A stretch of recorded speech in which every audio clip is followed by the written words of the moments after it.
Assalamualaikum warahmatullahi wabarakatuh. Perkenalkan, nama saya Ainul Latifah dari kelas 2A.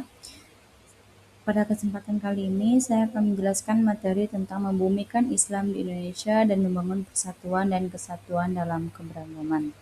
Tujuan saya membuat video presentasi ini yaitu untuk memenuhi tugas mata kuliah Pendidikan Agama Islam yang beranggotakan saya Ainul Latifah, Muhammad Fauzan, Radiatul Mardiah, dan juga Syahrani Afra Yulita. Yang pertama itu tentang membumikan Islam Indonesia. Membumikan Islam Indonesia adalah upaya menerapkan ajaran Islam sesuai dengan kondisi sosial, budaya, dan karakter masyarakat Indonesia tanpa menghilangkan nilai-nilai pokok Islam. Tujuan dari membumikan Islam Indonesia ini yang pertama itu agar Islam itu dapat dipahami secara kontekstual dan Islam menjadi solusi bagi permasalahan masyarakat serta Islam hidup berdampingan dengan keberagaman budaya dan agama. Dan juga Islam itu menjadi rahmat bagi seluruh alam atau rahmatan lil alamin. Materi yang kedua yaitu tentang membangun kesatuan dan dalam keberagaman. Seperti yang kita ketahui, Indonesia itu terdiri dari berbagai suku, agama, budaya, dan juga bahasa. Nah, keberagaman tersebut merupakan kekayaan bangsa Indonesia yang harus dijaga melalui persatuan dan juga toleransi. Peran Islam dalam mewujudkan persatuan, yang pertama itu Islam mengajarkan tentang persaudaraan atau ukhuwah, yang kedua itu Islam mendorong sikap saling menghormati dan bekerja sama, yang ketiga itu Islam itu menolak diskriminasi, konflik, dan juga perpecahan, dan yang terakhir yaitu Islam menjadi rahmat bagi seluruh alam. Jadi, membumikan Islam Indonesia itu berarti mengamalkan nilai-nilai Islam yang damai, moderat, dan toleran sehingga tercipta persatuan, kerukunan, serta kesatuan dalam keberagaman bangsa Indonesia. Kesatuan dalam keberagaman adalah hidup rukun dan saling menghormati di tengah perbedaan suku, agama, budaya, bahasa, dan pandangan yang ada di Indonesia.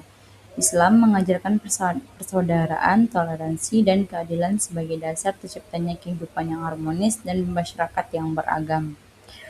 Nah, manfaat dari kesatuan dalam keberagaman yang pertama itu memperkuat bangsa, mencegah konflik sosial, menciptakan kehidupan yang damai dan juga harmonis, serta mendukung pembangunan nasional. Kesatuan dalam keberagaman ini sudah ada dalam Al-Quran surat Al-Hujurat ayat 13 yang mengatakan, "Wahai manusia, sesungguhnya kami telah menciptakan kamu dari seorang laki-laki dan juga dari seorang perempuan. Kemudian kami juga menjadikan kamu berbangsa-bangsa dan bersuku-suku agar kamu saling mengenal. Sesungguhnya orang yang paling mulia di antara kalian adalah orang-orang yang bertakwa." Dalam membumikan Islam Indonesia tentu ada tantangan aktualnya. Nah, tantangan yang pertama itu penyebaran hoaks dan ujaran kebencian melalui media sosial. Yang kedua itu sikap intoleransi terhadap perbedaan, lalu fanatisme yang berlebihan, konflik akibat perbedaan pandangan sosial, budaya atau agama, serta menurunnya semangat gotong royong. Nah, upaya dalam mengatasi tantangan tersebut, yang pertama kita harus mengembangkan sikap toleransi dan saling menghormati. Yang kedua itu mengedepankan dialog dan musyawarah. Lalu yang terakhir itu bijak dalam menggunakan media sosial. Memahami ajaran Islam secara moderat dan rahmatan lil alamin serta memperkuat rasa persatuan sebagai sesama warga negara.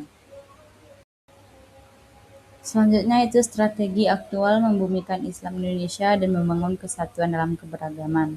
Nah, strategi yang pertama itu menanamkan sikap toleransi terhadap perbedaan agama, suku, dan juga budaya. Yang kedua itu memperkuat ukhuwah atau persaudaraan sesama manusia dan sesama warga negara.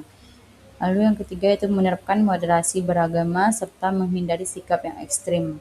Yang keempat itu meningkatkan kepedulian sosial melalui gotong royong dan kegiatan kemanusiaan. Dan yang terakhir yaitu memanfaatkan media sosial secara bijak untuk menyebarkan pesan perdamaian dan juga persatuan. Contoh penerapannya yang pertama itu dengan menghormati perbedaan pendapat. Yang kedua itu kita aktif dalam kegiatan sosial masyarakat dan menyaring informasi sebelum membagikannya serta menjaga kerukunan di lingkungan kampus dan juga masyarakat. Sekian materi yang sudah saya sampaikan. Semoga apa yang saya sampaikan tadi bermanfaat bagi kita semua. Saya tutup. Assalamualaikum warahmatullahi wabarakatuh.